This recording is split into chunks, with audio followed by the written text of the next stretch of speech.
What's up, everybody? Welcome to the Rewind Theater for the Order 1886. I'm one of your hosts, Greg Miller, alongside He Only Does Everything, Colin Moriarty. Beyond. Beyond, indeed, Colin. Colin. Yes. You got to see this Order game. I did. And now you're here to go over this trailer we're going to talk about. I am. You didn't like the game that much. You That's hated not it. true. I read on the internet you're an Xbox. Oh, okay. You're a big Xbox fanboy. Yeah, you have I love business Xbox. Yep. review. No, you said it was a little bit rough in terms of It is. The build was a little bit rough that I saw. Still, great deal of promise with the game. Beautiful game. Perhaps one of the most beautiful console games, if not the most beautiful console game I've seen. But it's at the same time, it's a third-person shooter. It looks a lot like Gears of War. Yeah. Very story-driven, very cinematic, interesting characters, and lots of story, Greg. And that's why we're here examining this here trailer. Right, that's the big thing about the Order is the alternate history, which we're going to get into in a second, but that's right up your alley. It is. God, Resistance was just a turd of a franchise, but you loved it so much. You're out of your goddamn mind. What would Marcus say? What would Ted Price say is the real question. Evil Ted Price. Evil All right, Ted Price. anyways, let's rewind here, see what's happening in the Order. All right, so if we go back, Greg, we obviously see the Ready at Dawn logo, and of course earlier we saw the Santa Monica logo. Sony Santa Monica is the studio that makes God of War, but they're also in what Sony calls the XDev kind of community. They help smaller developers make their games. So a lot of games come out of Santa Monica that they didn't touch at all, and this is going to be one of them. Ready at Dawn is a Southern California studio that's best known for their God of War games on PSP. So Ghost of Sparta! Well, that's an interesting... is that someone in London in 1886 thing? Yeah, I'm combining their franchises. So they're a pretty capable studio, Yeah. and they've been working on this game since 2010. Their first console game. Yep, it is their first original console game. Right. So this vial here, this little necklace... looks just like the vial from Tales from a Crypt Demon Knight, in which they had the blood of Jesus Christ and a bunch of other protectors that they could use to make barriers demons couldn't pass. So we don't even need to do the rest of the rewind because you already know the story. I mean, straight lifted out. Knowing nothing about the story or the game other than what I've read from you, that's what this clearly is. That's the blood. That's it. Jada Pinkett Smith probably passed this off to somebody because she gets it at the end. Spoilers. Good. If you haven't watched Tales from a Crypt Demon Knight, I just spoiled the ending. Thank you for that, Greg.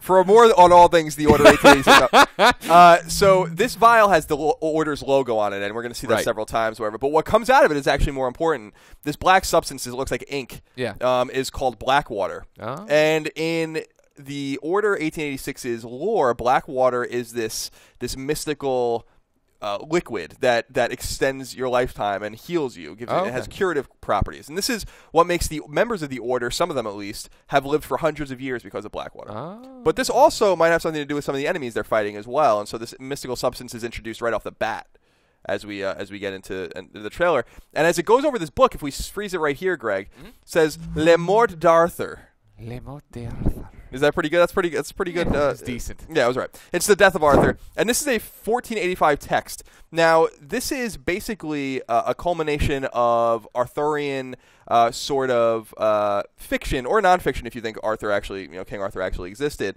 And this had a lot to do with Sir Thomas Malory. These are stories that he kind of compiled about Arthur and his court and the Knights of the Round Table and Lancelot and Guinevere and all these characters.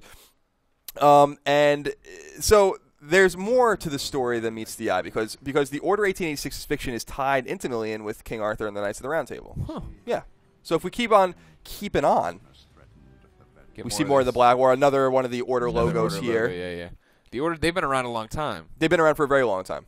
Now, King Arthur, of course, that mythology is from the 5th or 6th century. That's when he was supposed to exist, and there's a lot of, did he really exist? Didn't he really exist? Well, I think right here we have video proof. It's pretty conclusive. Now, this is perhaps the most beautiful scene in the entire trailer, and this is, obviously very vivid, illustrative, literal representation of the Knights of the Round Table. Right. With the black water going over the table itself. I love this particular shot. It's awesome. Yeah, it's really cool. Do you think this is a prequel to Camelot? I hope so. Wasn't no? What was the movie Heath Ledger was in where he was Knight's Tale. A Knight's Tale. Close. Yeah, they used. It's actually a sequel to Knight's Tale. They used popular music in that. I remember that was a big deal. Never saw it. No, me neither. Just remember that part being a big deal because I think they had Queen in the trailer for it. Queen? Like We Will Rock You. Yeah. That's. Oh yeah, no, I remember that. Yeah. That was all messed up. All right, so the black water kind of continues to flow, whatever, and now it's flowing into some beautiful stained glass. And the stained glass seems to show what I think is the Crusades. The first Crusade, of course, is 1095. There are multiple Crusades. And I'm wondering if this is kind of, again, a literal interpretation of the Crusades or something that kind of is the Crusades with the Order twist. Right. Whatever. What were they fighting? What were they doing? and obviously King Arthur was before the Crusades, but the introduction of the kind of the Arthurian legend in the late 1400s and really earlier than that actually kind of got people reinvigorated about this sort of symbolism and this sort of scenery here. So I don't know exactly what the connection is here, but I assume it's from the Crusades. Is this supposed to be the Order logo on that guy's chest, you think? I don't know. The yellow thing right there? Yeah. Could be. I thought, it would be cooler to see it on the shields. But Yeah. it's not the crosses. Then you're kind of blowing up your secret society. That's true. If you're like, hey, everybody. Look how angry the sun is, by the way. Wouldn't you be? You're like, oh, It's beautiful. I warm your entire planet, and you got to go fight each other and bleed black stuff. So the Blackwater's getting everywhere. This is a lot of Blackwater. Yeah, this seems like it's not too hard to get. Now here, Greg, we're getting into some literalism in terms of the Industrial Revolution, because the Order 1886 takes place in London at the height of the Industrial Revolution and takes some liberties with what was available and what wasn't available. One of the famous examples the Ready at Dawn uses with the Order 1886 is there are blimps everywhere, but blimps weren't invented yet. Nah. But you believe that they should be there. It's not unbelievable, right? Right. But this really, I think, is an ode specifically to the Industrial Revolution. William Caxton introduced the printing press in 1485 to the UK. He actually has something to do with the death of Arthur and Sir Thomas Malory as well. And Sir Thomas Malory... Did he kill him with the printing press? No, he didn't. He didn't kill him with the printing press. But Sir Thomas Malory is indeed related in the Order 1886's lore to one of the main characters in the game. So there's now all of these connections, right? And, of course, the printing press was invented by Gutenberg in 1450, the movable type printing press. Yeah. Some controversy on if the Chinese or the Koreans might have invented it first. Man, I tell you what, the history filled with controversy. But really, it's the printing press is, I think, a representation of the Industrial Revolution, especially because it seems to be steam-powered, or at least rotary-powered, so it's pushing out more pages and things of this nature. A sign of efficiency, which is very much part of the Industrial Revolution. But it's what the newspaper says, I think, Greg, that's really important as well. Let's see what the newspaper says. It says London streets under siege, right? Yeah. Monarchy vows to restore peace. I believe there's a song about this. Panic on the streets of London. Yes, that song was written in anticipation of the Order 1886. And so what this newspaper seems to be referring to, because of the date on the paper, March 3rd, 1886, could be the anti-monarchical riots in 1886 in the West End of London, the West End riots. And these had to do with a lot of unemployed folks. And the riot really coincided with a really cold winter, one of the coldest winters in decades in England. So there was a lot of unrest. Gotcha. These must be connected. But there's more on this newspaper than just that, Greg, because if we keep going, then we see gruesome murders in Whitechapel. Now, this is an obvious ode to Jack the Ripper, but there's a timeline issue here, Greg. Wow. And this is where the alternate history, I think, comes into play. Time is broken. Okay. Lay it Yes, on me. time is very much broken. So Jack the Ripper, he most of his murders, but not all of them, 11 of them, I think, were in Whitechapel or in the area surrounding Whitechapel in London. But they took place between 1888 and 1891. So there's some sort of timeline mixing here, which is fine because it is an alternate history kind of bend. You bring up Resistance all the time. Resistance 3. Remember, it had the St. Louis Arch, but the St. Louis Arch wasn't built yet. Yeah. Marcus Smith, what what were you thinking? So I think that because of the specific reference to Whitechapel, which they've been talking about since the game was introduced, Jack the Ripper must be in this game. There must be something about Jack the Ripper. Is he one of these so-called half-breeds? A half-breed, you say? That the Order has been chasing for centuries. Yeah. We don't know. That's what the Order's after, some kind of monsters. Right, and they're also after a group, called the Rebellion, and that might have more to do with the first page of the newspaper. Sure. These are humans that feel like the upper class isn't being taken care of, that the Order doesn't fight for the lower class. So there's a triangulation here of battles. The Order's dealing with humans, and they're also dealing with these monstrous half-breeds. But if we go back just a little bit, I think it's back. Back to the newspaper? No, go forward. I'm sorry, Greg. Oh, wait, hold on. Look at this guy. We were talking about alternate history. Clearly, that gun didn't exist. That's a big gun. That's like a G.I. Joe gun right there. Yeah.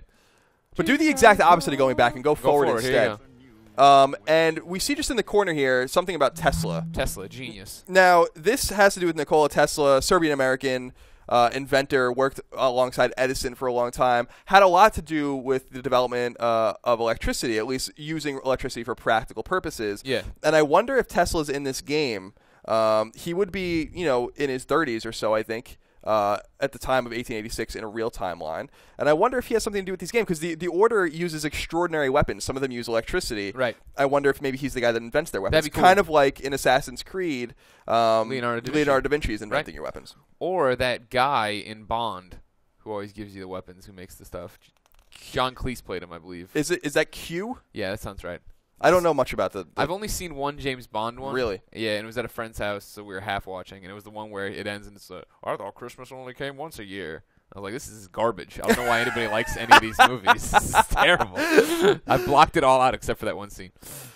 So the black water's flowing down the newspapers, and now basically we get Man vanishes in dead of night. We get into just some gameplay, and there's not much to see here other than the fact that the game looks beautiful. The lighting effects specifically, Greg, I think, right? Yeah, you talk a lot about that. Remarkable.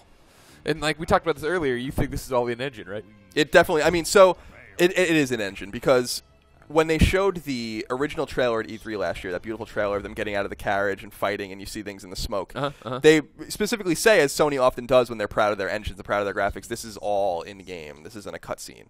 So this looks in-game to me. Yeah, you get to look right there. And I saw the game running, and it, even though the game wasn't running extraordinarily well, there was transitions like this. There were parts of the game that looks like this.